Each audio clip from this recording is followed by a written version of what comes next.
የህሊና ጸሎት የምትባለው ጸሎት ታውቃላችሁ? ከኋላ የዘወትር ጸሎት መጨረሻ ላይ እሱን ሲወደው በቃሉ ሁሉ ሽምድድ እስኪያደርገው ድረስ ደጋግሞ ነው የሚጸልየው። በነገራችን ላይ አንድ አባትም ነግረውኛል። አቡነ ሀሮን ገዳም የማውቃቸው አባት ምን አሉኝ?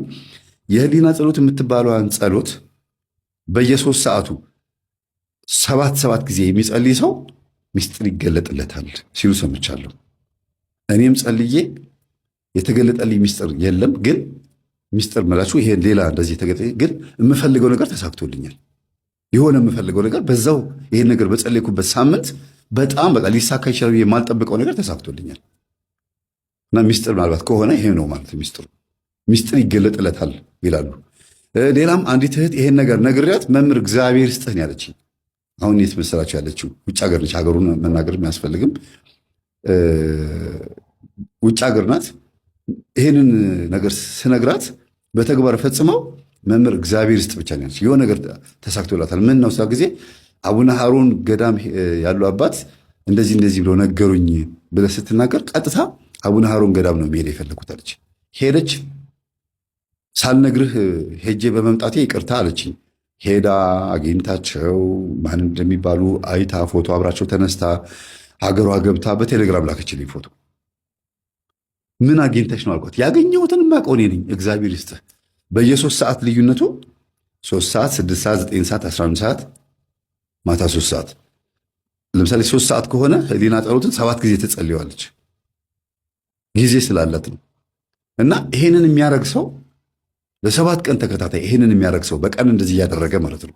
ወይ በሌሊቱ ወይ በቀኑ ነው። የሌሊቱ ከሆነ የሌሊቱ 3 ሰዓት፣ 6 ሰዓት፣ 9 ሰዓት፣ 11 ሰዓት እና ደግሞ ጠዋት 1 ሰዓት ወይም 2 ሰዓት ማለት ነው። በ3 ሰዓት ይቅርታ። እንዲህ እያደረገ የሚጸልይ ሰው ሚስጥር ይገለጥለታል። ይሄንን በጣም እርግጠኛ ሆኜ ነው የምነግራችሁ።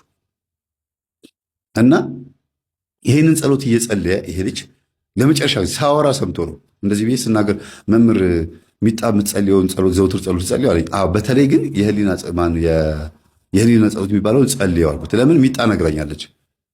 ይህንን ስጸልይለት እኮ ተቆጥቶኛል፣ በጥፊ መቶኛል አለችኝ። በጥፊ መታሽ? አይ እሱ አይደለም ላይ ያለው መንፈስ ነው አልኳት። በፊት ነው ገና መጀመሪያ ቀን ላይ ስጸልይለት እና ያንን ጸሎት የሚጠላ መንፈስ አለ ማለት ነው ውስጡ ብዬ ነው የገመትኩትና ይሄን ጸሎት ጸልይ አልኩት። መምህር ለምንድን ነው ይሄን ያዘዝከኝ አለኝ። ይሄን ስትጸልይልህ ሚጣ ምንድን ነው ያደረካት? ጊዜ አይ ለእሷ ነው ጥፊ ሆነው እንጂ ዞር ቢያንቺ ርዛ ሂጂ ብዬ ነው እንደዚህ ያደረኳት አለ። ለእሷ ግን ጥፊ ነው።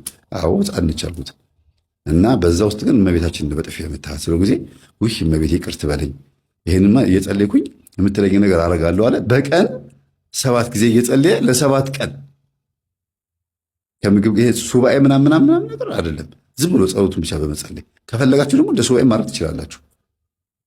እናንተ ተረክብ ብሎ የተነሳው መንፈሱ ማነህ? አዳል ሞት ያለኝ አንድ ነኝ አለ።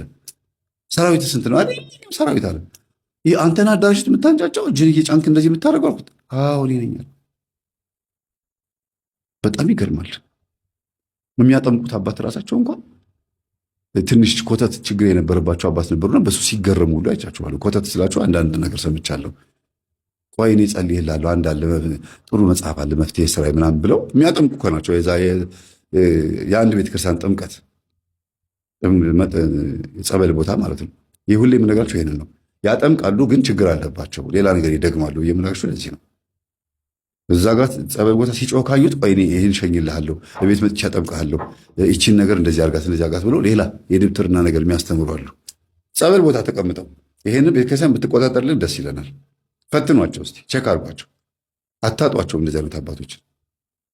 እና እኛ አባትም ተገርመው በጣም ተገርመው ጴንጤ ነበረ ፓስተር ነበረ ሲባል ሰምተው ማነህ ሲባል አዳልሞቴ ስንት ነህ ሲባል አንድ ነኝ፣ ግን ህዝቡን በሙሉ እንዳለ በከልኩት ሲል የነበረው ሰምተው ገርሟቸዋል። እና ምናልባት እንግዲህ እሳቸውም የሆነ ችግር ይኖርባቸው ይሆናል።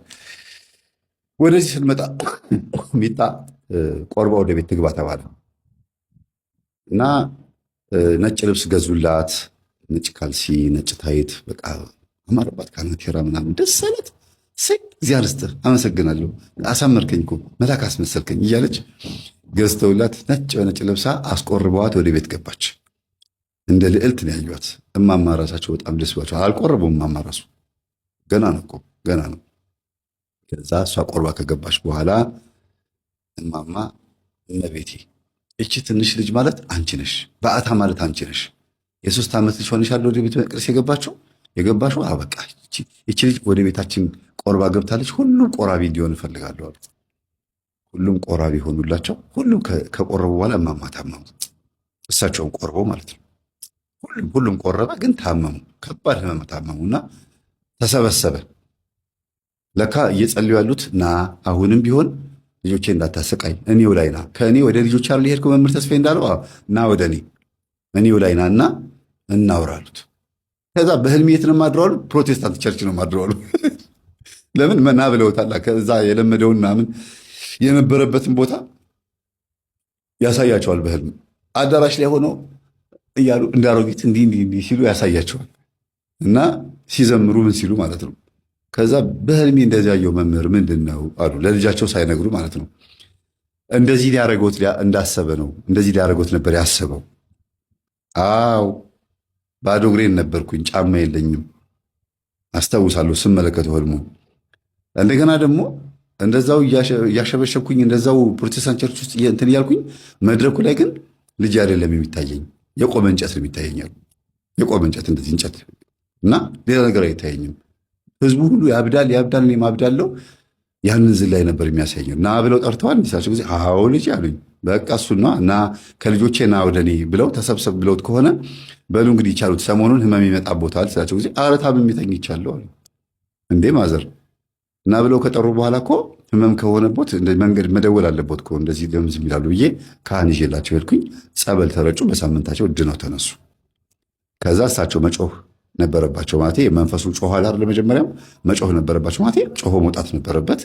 ክትትል ያርጉ ብያቸው አዳልሞቴና ጠቋር ሄጃለሁ አለ። አሁን የቀረው ማለት ወሰንገላ ነው። ወሰንገላ ደግሞ ለምንድን ነው የቀረው? ለልጃቸው ስም አውጭለት ብሎ ወሰኔ ብሎ ስም ይጠሩት ነበርና አሁንም በተደጋጋሚ ወሰኔ ሲሉት አቤት እያለ ይመጣል። እማ በቃ ይሄን ስማት በዚህ ስማት ትጥሪኝ ይላል። ቤት ውስጥ እሳቸው ወሰኔ ብሎ ሊጠሩት ስሙ ሌላ ነው እና ይሄ መንፈስ ለካ አሁንም አለው፣ ተፈላጊ ነኝ፣ እጠራለሁ፣ እየተጠራሁ ነው ብሎ አስቦ ነው የቀረው። ከዛ ማዘር ስም ቀይሩለት አልኳቸው። ማን ልበሉ አሉኝ። አይ እርስዎ ደስ ያሉትን ስም ቀይሩለት፣ በቃ ከመጽሐፍ ቅዱስ ወይ ከሰሙት ውስጥ በቃ ሌላ ስም ወጥቼለታለሁ አሉ። እዛው የቤት ስም ወጣለት። ከዛን ቀን ጀምሮ እጅግ በጣም ከባድ ፈተና የሆነብኝ አሉ።